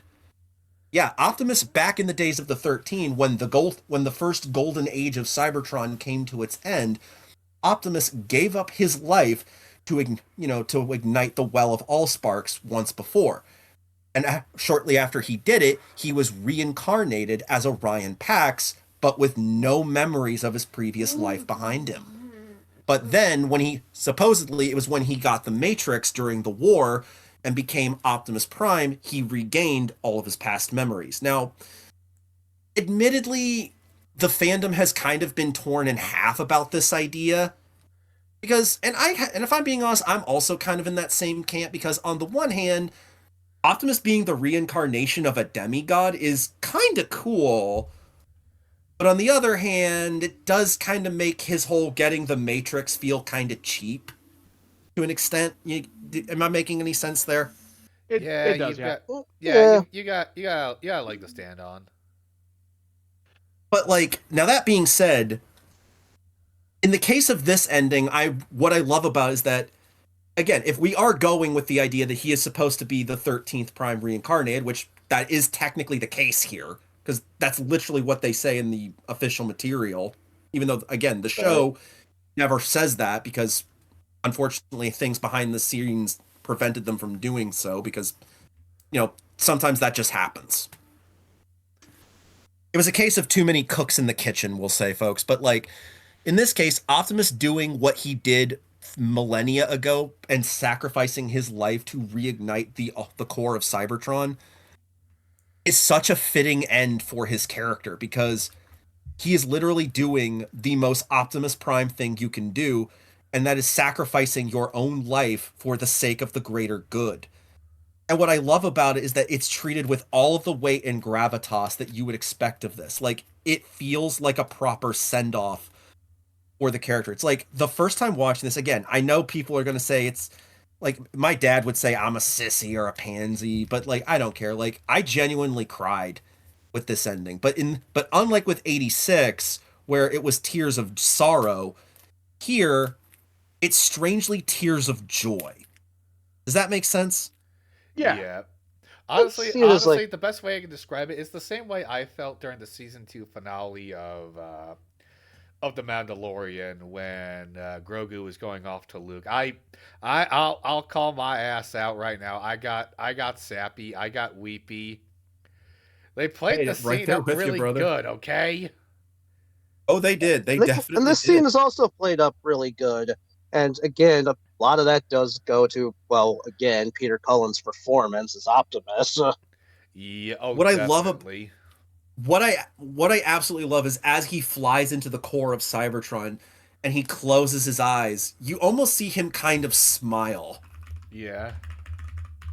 Like, it's almost like, it's almost like as he's flying into the very heart of his creator / father Primus, it's like Primus is just like having a God with Jesus moment of like, welcome home, my son.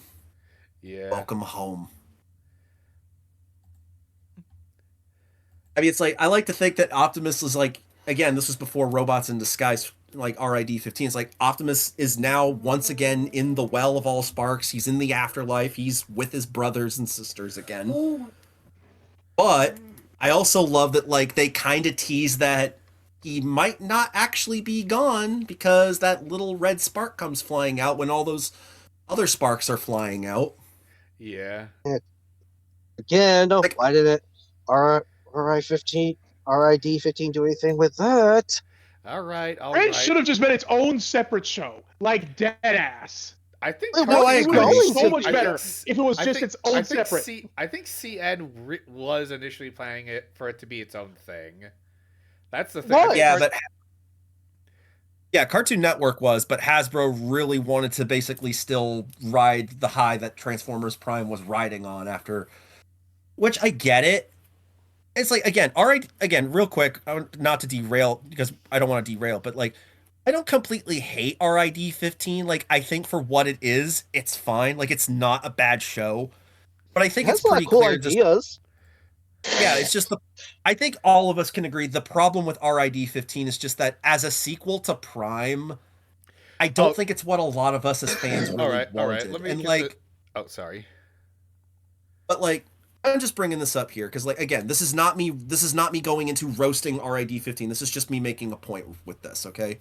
All right. I say that because, like, one of the biggest things that people that defend RID-15 from criticism from, Prime fans like us is like, well, RID-15 is aimed at kids. You're not the target audience. You can't complain. To which I call cap, because with the amount of references and callbacks that show has to Prime, I'm convinced we were the target audience, not the 6, 7, 8-year-olds this show was being being thrown at. Let me cap and a half on that one with, like, they brought back so many of the Prime cast. They brought not just B, not just Prime. They brought back Ratchet. They brought back Bulkhead. They also, like, we also see, like, in the series finale for RID-15, like, when we see all of, like, all of the blacklisted Autobots that Cyclonus and his fake High Council, basically said are, they're like the Autobots are the reason, like Optimus and any who were his allies were to blame for what happened to Cybertron. If you look closely, you see the rest of the Prime cast: Wheeljack, Smokey, Ultra Magnus, RC. All of them are there.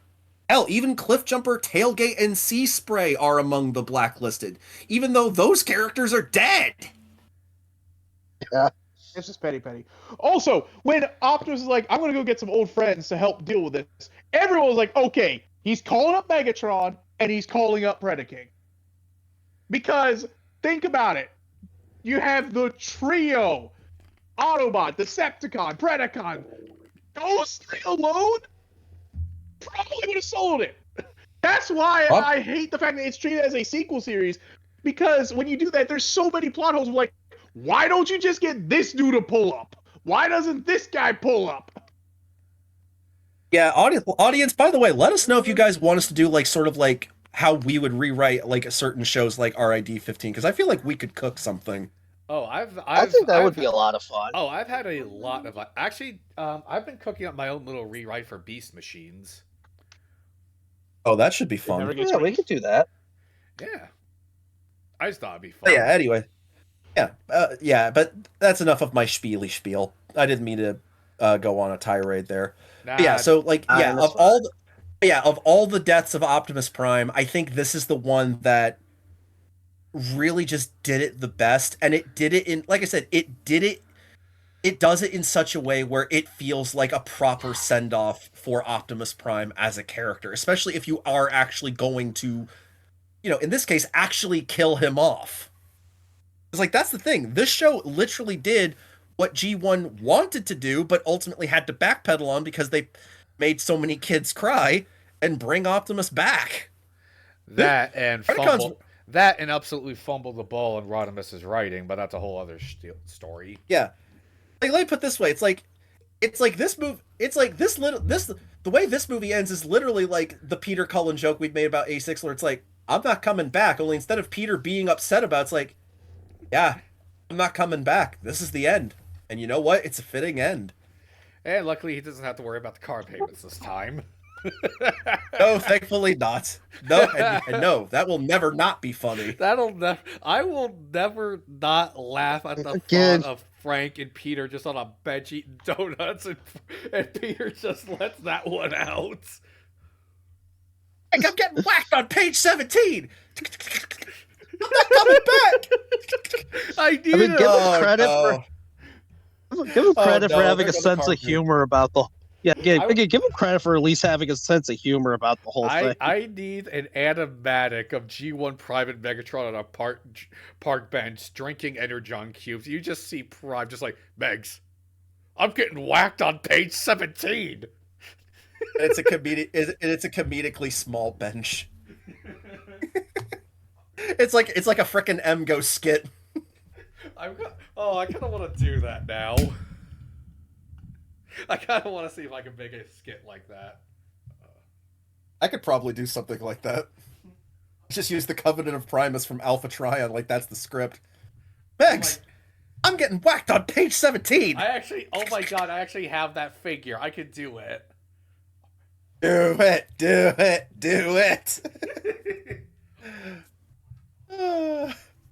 But yeah, so like, anyone else have anything they want to add about Prime's death? I think you pretty much nailed it, Hunter.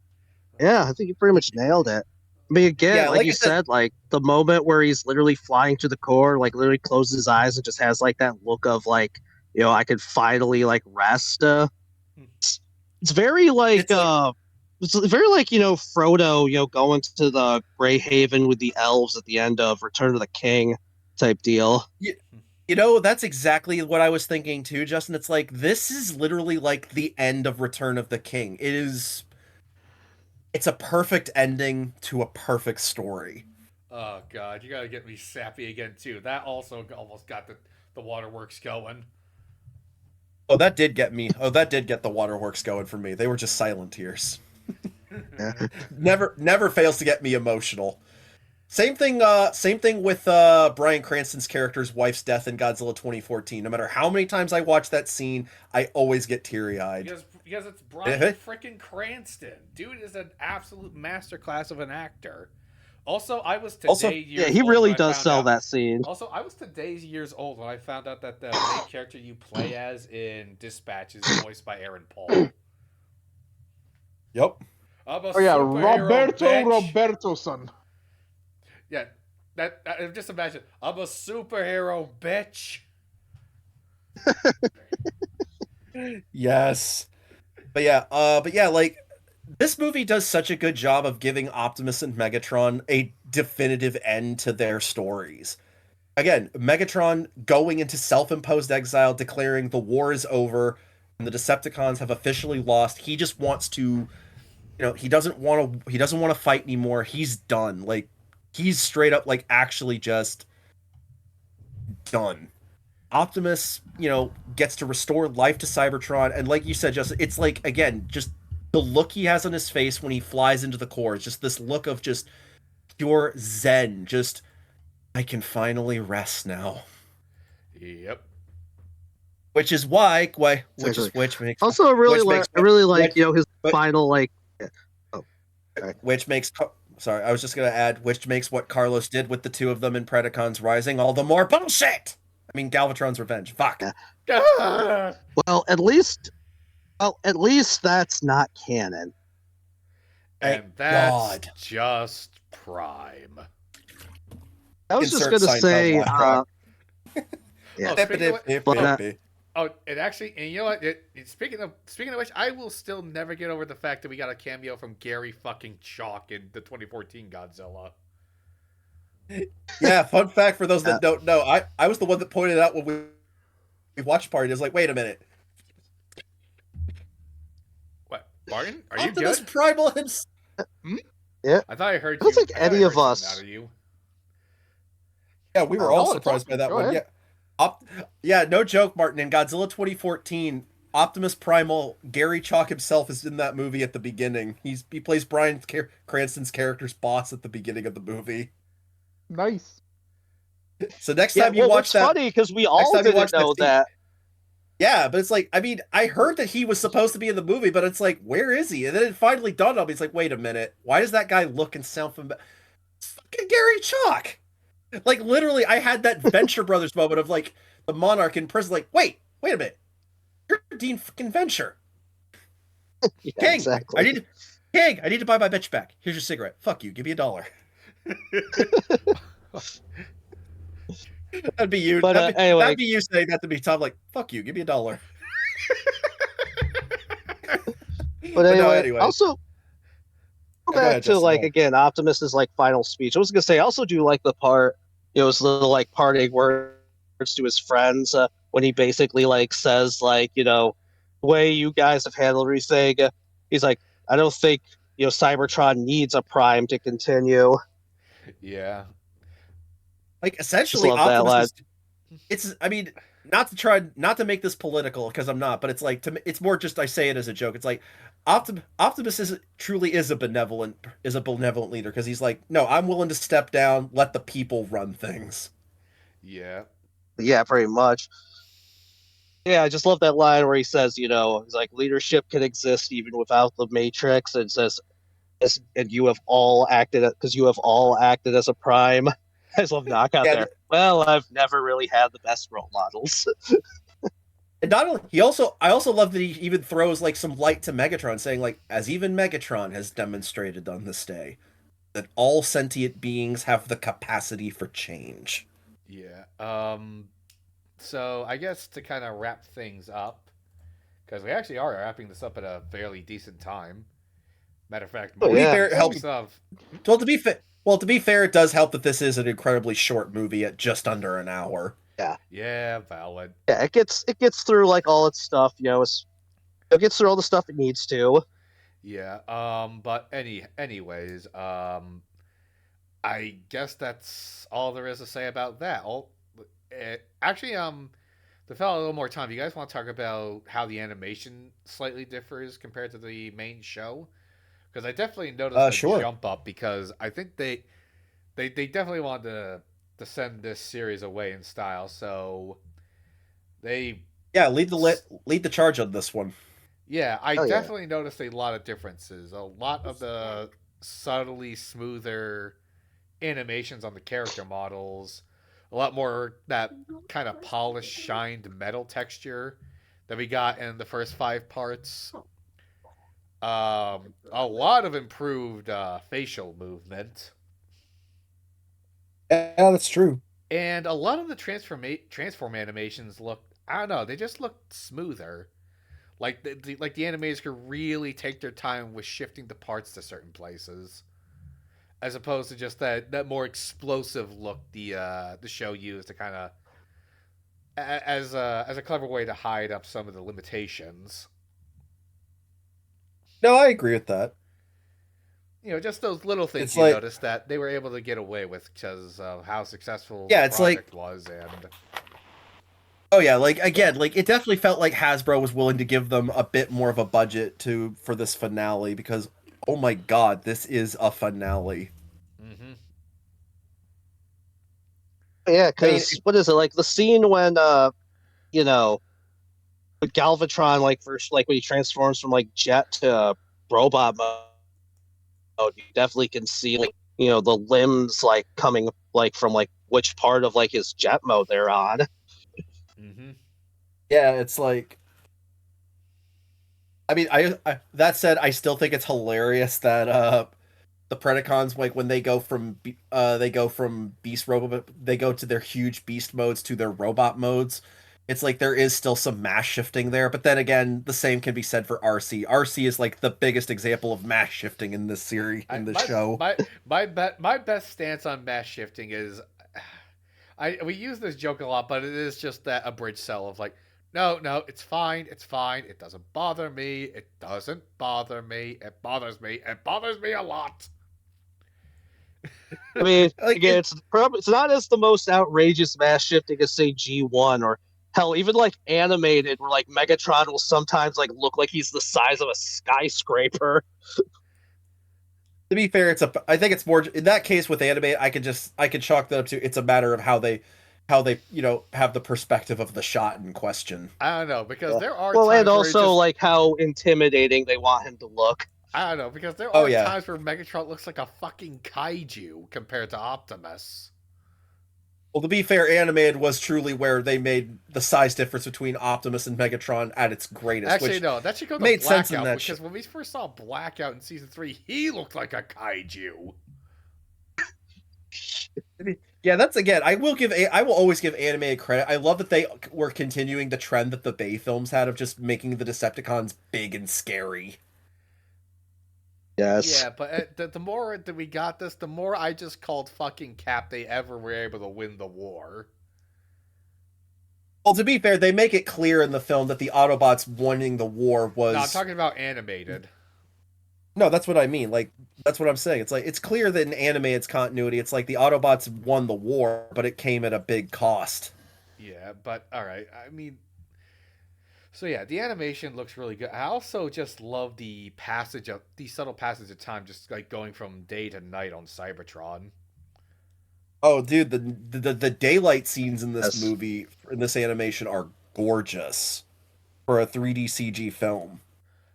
Yes. Yeah, and Like Which again, honestly, which like I think for this kind of I think for like 3D CG Transformer shows, the only thing that does it better than this, I would say, was Transformers 1. yeah, Yeah. Seriously, It's nice that seriously, it's like the first time we ever got like proper day and night cycles on Cybertron. Because I feel like up till like this point, most of the time, like Cybertron just had kind of like a generic, like night sky. well, to be fair, it's like that's usually how it's depicted in most TF media, which again, I get what they were going for there. Like the idea is to show that, the war has taken a toll on the planet because, it's literally been torn apart and ravaged by war. Because like remember, like at the start of season 2 when RC and Jack, go to find Vector Sigma, like which still to this day is one of my favorite moments because because Jack is like, "Oh my gosh, I'm on another planet. This is so cool." And yet RC is just like, you can clearly see she's just devastated. She even says like, "This isn't how I wanted you to see my home, Jack." yeah. It's for her. It's rough Yeah. to just see because to her, this I this mean, isn't just a ruined home. This is a graveyard. she said it best in the show with that scene. Like it's one of my favorite quotes from RC because it really shows like, you know, how like losing the war for Cybertron itself, was such a big loss for the Autobots when she says to Jack, we Autobots fought as hard as we could to save Cybertron. But when the dust settled, there wasn't a lot left to be saved. Yeah. It's like Uh, Prime has always been one of those shows that really emphasizes the fact that war is hell. absolutely. Prime and Clone Wars were the two shows that were like, we are going to introduce you to dark shit and somehow still keep the TV Y7 rating. Like that's the thing. Like it should like Yeah. yeah, it's like we're gonna like they teach young people because like it's basically like because like kids have this idea that like, oh, being a soldier is cool. It's like, don't get me wrong, there's a lot of good stuff that comes from being a soldier and fighting the good cause, but you also need to be made aware of the fact that there's a lot of not cool stuff that comes with that. Yeah. Look One at thing that Audi. Oh, sorry. sorry.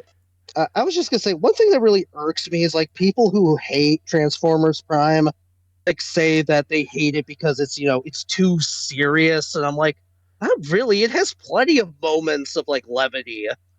Yeah. Oh yeah, it's like Like I never understood where that mindset goes because like there are several like really funny like moments. There were. oh, there are. It's like Justin, it's like keep in mind this is this and look, like I'm gonna try and be as tactful about this as I can because again we are part of this fandom. It's like, but there was a video I watched recently talking about this. It's like the problem is that it's not that The issue is not with the show. The problem is just that the majority of Transformers fans just don't like change. Remember, this is the same fandom that when Beast Wars came out were so against it that they created a famous rallying cry, truck, not monkey. Then these same people Fair, ended up fair. actually watching Beast Wars and were like, okay, we take back all the negative shit we said because this is actually good. And you're like Steve Carell from The Office. Thank you! Like, that's really the problem. It's like, now look, I talked with a gentleman and he freely admitted he's not the biggest fan of Prime. But he explained it to me where it's like, he's like, he understands what it was going for, and he thinks for the kind of Transformer show it is, like, having a more serious tone compared to most Transformer shows, not a bad thing. It's just not his preferred cup of tea. And I totally get that. Right. Like, I totally get that, but he wasn't completely hating on the show. He just freely and openly admitted it's just not his preferred cup of tea. That said, the same guy also said he would rather watch Prime than the Netflix War for Cybertron trilogy any day. To which I was like, so we're not so different, you and I. No, yeah, no, that is a series that that is like only like overly serious. Yeah, don't worry, we're gonna riff on that one someday, folks. I've actually been working on Someday. my own little. I actually have a rewrite of that trilogy on the back burner. I'm pretty sure you could create anything better than what this trilogy did. Okay, to be fair, again, It's like it's not that the Netflix trilogy has bad ideas. It's just they're horribly executed. Honestly, yeah, but at the same time, honestly, it like that. I have my guilty pleasures when it comes to Transformers. Okay, like look, No, I get I it. think we all do. And let's face it, let's face it, my bar for what's considered unbearable is probably skewed. No, don't get me wrong. It's still like, don't get me wrong. The Netflix trilogy isn't as bad as say Energon. Energon will always be dog shit. Like, I'm sorry. Well, specifically the English dub of Energon. The original Japanese version, Superlink, is actually really good. Yeah, all right. Like, that's the version I would recommend anyone watch if you really want to watch Energon. Watch the original Japanese version of the show. It's way better, and the characters are way funnier. Yeah. Japanese version, Bulkhead, as they call the helicopter guy, not Springer, they really play up the Master Roshi angle there because his laugh is very similar to Japanese voice for Master Roshi, and it's hilarious. Oh Lord. Yeah, to be fair, this is Master Roshi if he wasn't a perv. All right. Anyway, so yeah, I just wanted to give that little bit of filler to talk about the animation. No, I agree. The animation is really good for this movie. Like, again, I definitely notice it too. It's like it definitely has a bit more of a spit and shine to it than the show did. Though that's not to say the show was bad. Yeah. The show had great animation. Fun fact, by the way, I totally meant to bring this up earlier, and I hate that I forgot till now. But fun fact, the studio that actually did the animation for Transformers Prime, and including this, the movie with Predacons Rising, was actually Polygon Pictures. Really? Yeah. Yes. Which, by the way, was also the same company that gave us the abysmal Godzilla anime trilogy. I don't want to talk about that. I'm just it's like I'm like Scar from Lion King. They're just like, do not mention that in my presence again. What? So. Yes, my first introduction to Godzilla. Martin, I am so sorry that had to be it. I know, it's like, you poor summer child. I just metaphorically leaned over, give Martin a hug, and just rub his head for good luck. So yeah, learning that Polygon Pictures made that when they made Prime, that sort of sounds like finding out Dario Argento created Dracula 3D. Oh wait, because he did. By the way, I appreciate that you pulled that reference out there, Tom. Thank you. Well, I was trying to think of something else, but that was the only one that came to mind. No, I get it. No, I appreciate it because, again, Brandon Tenold fans, unite! Da, da, da, da. No. In case you want to know what I'm talking about, to give you guys the equivalency, let me think. Don't help me out here, guys. Let me think. I don't know. To was me, thinking. that would be sort of like the equivalent of finding out Peter Jackson made the 1970s King Kong. Or You know what? fucking. Fair. Okay. Um. To be fair, in the case of Polygon Pictures and the Godzilla anime trilogy, they just did the animation for it. They didn't write the story for it. Oh, in that case, they can. Yeah. Oh, in that case, I mean, no real luster lost on their part. No, they were just that was literally just contract work. Speaking I, of Transformers Prime show, you know how you were saying when we were talking about Transformers 2, mhm. the writers for the first three Bayformer films, at least, were No, writers for Prime, the first, yeah, the first two. They didn't write Dark of the but just Moon. the first two. Oh, okay, they didn't do Yeah, Aaron Kruger did Dark of the Moon solo. He also did Age of Extinction solo. right. But yeah, Yeah, Bob Orney and Alex Kurtzman were, they worked on the first two Bay films, but after Revenge of the Fallen, they left because they were helping Hasbro with, writing Transformers Prime, and it really does show. This show, let me put it this way: if the first movie didn't emphasize, if the first two movies with the amount of references they have didn't show that these guys are fans, this, Prime definitely shows that they are fans. Like, they know this stuff in and out, and they managed to find new and inventive ways of reinventing the lore for a new audience. yeah. And because one thing I've kind of noticed when rewatching like Transformers Prime and the, you know, 7 movie, like, Uh-huh. because you know how Blackout in the '07 movie was originally supposed to be Soundwave. Yeah. And I'm wondering if they kind of took that and like used that for Prime Soundwave's characterization, because it's like Blackout is in '07, Prime Soundwave is silent but effective. So that was very clearly what their intent was. Yeah. Plus, you also have the similar scene. Like, remember when Epps snaps the picture of Blackout and he practically takes a picture of Epps? I mean, pretty much have a similar scene there, when Miko snaps the picture of Soundwave and then Soundwave snaps the picture of all three of them. Yeah, you got I a mean, when you point really there. think about I mean, when you really think about it, it's like Transformers Prime is if the '07 movie just cut out all the sexual innuendos. Yeah. Fair. All right, we're turning this into a whole like retrospective on the Prime series. I think we've gotten our point across about Galva. I mean, fuck. Now I got you doing it. I'm sorry. Okay, it's not. No, it's still dry January. It's still dry January. It's still dry January. You're halfway there. You can do this. We're going the whole month But yeah, without no. even one beer. Oh God, who am I kidding? If we have to keep talking about that, it'll be my fucking kingdom for a glass of beer.